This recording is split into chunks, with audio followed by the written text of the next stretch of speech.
you're going to continue doing equilibrium, but now we're going to add in common ions, so you'll see some with and some without. Okay, the common ion effect is just like when we saw with buffers, it is the second source of either, in this case, the cation or the anion present in our solutions, okay? And it is completely dissociated. Again, it is Le Chatelet's principle in effect. And remember, the cations tend to be group 1 ions or ammonium. Those are all very soluble. Remember, ammonium is NH4 plus. Group 1 ions are sodium, potassium, lithium, that crew. Okay, anions tend to be the halides or nitrates. Whoops, can't spell nitrate today. Nitrates or acetates. Remember, acetates are C2H3O2 minus, nitrates are NO3 minus, and halides are chlorine, bromine, iodine. Fluoride does not play well with others, so it's going to not play well, okay? So the common ion effect is salt will be less soluble if one of its components is already present. Again, as I said before, this is Le Chatelet's principle at work.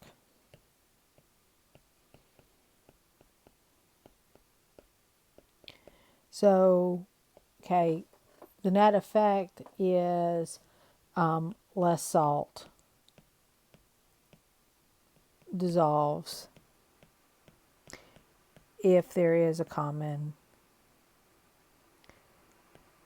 ion is present.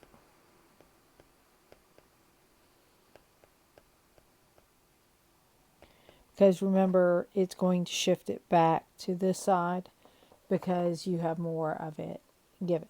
Okay, now the easiest way to look at this is to look at 3 sets. So we're going to stack this. We're going to give it the solubility of strontium fluoride. So we need strontium fluoride KSP, and it is 2.5 times 10 to the minus ninth. Okay, so what we're going to do is we're going to do it in pure water. That means no common ion. Then we're going to do it in this one, which means it contains the cation. And this one, it contains the anion. And you will see that there will be a net effect. Now, because I don't want to keep rewriting the equation, I'm going to stack it over here. So strontium fluoride solid is going to dissociate into strontium 2 plus 2 fluorides. Okay, both of these are aqueous. Okay, so we need an ICE table. So initially it's going to be 1, 0, 0, minus x, and then remember still solid, so it's 1. Now here we're going to gain x. Here we're going to gain 2x because there's a 2 up front. So it's x and 2x. So again, our KSP is not going to vary. It is going to be strontium 2 plus times the fluoride ion squared. So we have 2.5 times 10 to the minus ninth is going to be equal to x times 2x squared. Now, here's where the tricky part is. my value for fluoride in the IC table is 2x. So we're going to put the 2x and square it. Now, here's where the fun begins. We saw this back when we did it once before. Remember, 2x squared is equal to 4x squared. So our net effect is 2.5 times 10 to the minus ninth is equal to 4x cubed, because it's the 4x squared times x. So we're going to divide both sides by 4. So x cubed comes out equal to 6.25 times 10 to the minus 10th. So we'll take the cube root of both sides. So x is going to equal to 8.54988 times 10 to the minus 10th molar. Okay, so our value here really is that our solubility is 8.499 times 10 to the minus 10th molar. Okay, now, simple KSP, no problem. All right, let's move on and let's do the next one. Now, same situation. We're going to have to do our ICE table. I'm not going to rewrite my equation because, let's be honest, don't want to. I'm lazy. So the strontium goes in here, and we go in as 0.01, and this is 0. So that's our initial values. Because we've got a 0 on the product side, we're still going to shift to the product side. We're still going to have to take into account the coefficients. So we're going to gain x and 2x. There's still a solid here, so it's still a 1. So this is 0.1 plus x and 2x. So we know that our KSP expression still stands. 2.5 times 10 to the minus ninth is equal to 0.01 plus x times 2x squared.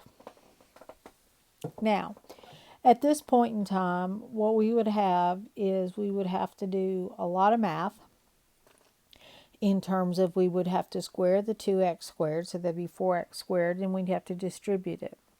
So, looking at the amount of solubility I had over here, we didn't have much. So let's assume minimal dissociation. And again, we did this previously with the triprotic acid, which most people did very well on the test. So the trick is, if you make the assumption, you have to prove it. We'll do that in a minute. So we get 2.5 times 10 to the minus ninth is equal to 0.01 times 2x squared, which when you multiply it out, you get 0.04x squared. So our x squared comes out equal to 6.25 times 10 to the minus 8th. So you take the square root of both sides. So x comes out equal to 2.5 times 10 to the minus 4th. Okay? Now, comparing that to my previous value, something is not right. Oh, here's the problem. If you go back, and some of you probably caught this when you stopped and did the math, this should be, whoops, so stop doing that. It should be minus 4th, which means this is minus 4th as well. So when we look at this, we are much lower in value than what we were before. That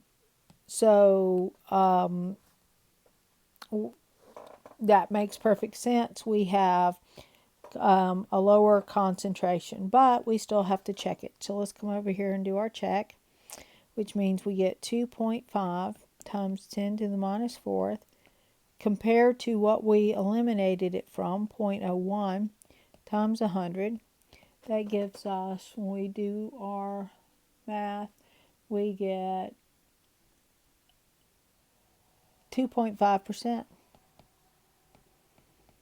which is actually pretty large, but it's less, it's not much less, but it is less than 5%. So the assumption is valid. Now, if you wanted to go back and rework that one, you could. The math's not that awful, but it is much faster to make the assumption and then to check it than it is to do it the other way. Okay, so we'll see that even more here. We have on our ICE table. We're going to do the exact same thing, except in this case, we're adding the fluoride. So we start with precipitate. We don't have any of our strontium. Notice I'm following it down. But now we have 0.010. We're going to lose x, gain 2x. We're going to still have a solid, so it's still 1x and 0.01 plus 2x. We have the same equilibrium expression, except now we have x times 0.01 plus 2x squared. Now, in this case, you would have to square that, FOIL it, so you'd have a quadratic that then you would have to multiply by x. So, since our previous problem was less than 5, let's go ahead and make the assumption, assume minimal dissociation. And again, you could go ahead and work it out, but on a test, you have limited time, so you may not want to do that. So we have 2.5 times 10 to the minus 9th is equal to x times 0.01 squared. That gives us 2.5 times 10 to the minus 9th is equal to 1 times 10 to the minus 4th x. So x is equal to 2.5 times 10 to the minus 5th. So again, we have decreased the concentration, but let's check it. Now we're going to check it, but this time we eliminated 2x. So we have to have 2x over 0.01 times 100. Because we eliminated, that was what was eliminated, a 2, not a 1. So that means that we get 2 times 2.5 times 10 to the minus 5th over 0.01 times 100. That's going to give us 5 times 10 to the minus 5th over 0.01 times 100, which gives us 0.5%, which again is less than 5%, so it is a valid assumption. And if you'll notice that you may have added the same amount of common ion, in one case the nitrate, in one case the fluoride, but because this had a coefficient of 2, it had a much greater effect. But in both cases, adding a common ion decreased the solubility. Okay, now you will have one like this on the exam. Okay, it can be done like this, or it can be done like this one. This one's slightly different, and this one is where you're just going to dump them in. You're given the solubility of it in pure water, and if you put some salt in a solution, what mass will dissolve per liter of the solution? Well, you're told that the solubility, and that's a molar solubility. What you're not given is the KSP. This KSP is 1.7 times 10 to the minus 4th. What do you do with the solubility of it in pure water? Actually, nothing. And remember, the solubility is a function of temperature, so they keep throwing that temperature in, and you're like, well, what do I do with it? Nothing. is not in the equation. Just know that if the temperature varies, your solubility will vary. Okay, we're told that we're going to put solid solution in.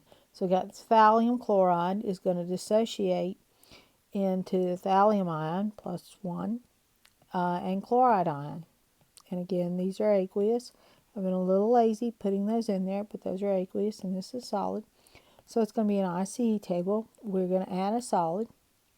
Initially, we've got 0 here, but we're going to start with 55.55 molar because that's the sodium chloride. And again, what happens to the sodium? Don't know, don't care. It's in the solution. It's a counterion. It's just free floating, but it is not part of the equilibrium. Therefore, we don't worry about it. Minus x, and that's 1 plus x plus x.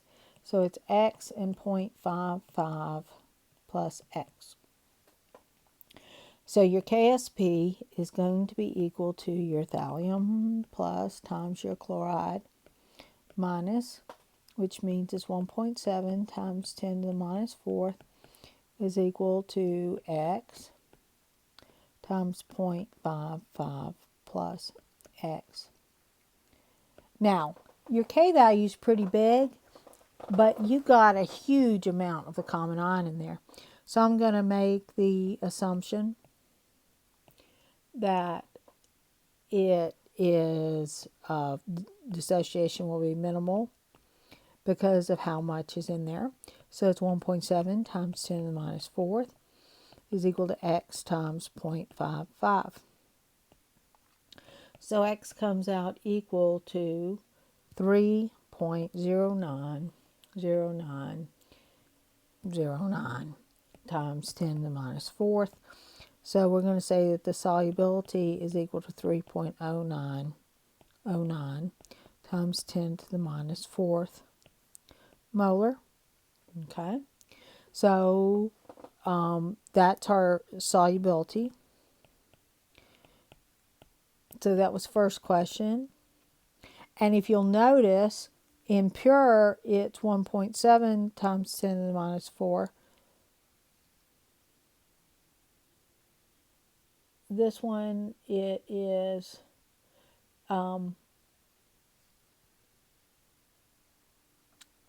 that's the KSP given. The solubility here is 1.3 times 10 to the minus 2 molar in solution. That problem got changed, and the assumption was that was KSP. That's not the KSP. So if you'll notice that our solubility is much, much less than it was in pure water. Now, the other question was what mass will dissolve? So if we know that we're looking for our grams per liter, then we're going to start with our molarity, which is 3.0909 times 10 to the minus 4th moles per 1 liter. And we know that you multiply it by 1 to get rid of the liters, or you want it per liter, so you can just leave it there. And so 1 mole is 239.836 grams. Now, one thing about the liters is that if you have a different volume, you would have to convert it to get it where you want it. So it's 0.07413 grams will dissolve per 1 liter of this solution. Okay, so if you'll notice with the common ion, your solubility drops, and this is your grams per liter. And you may be asked for it in grams per liter on the test. As I said, this is the common way that it is listed in tables.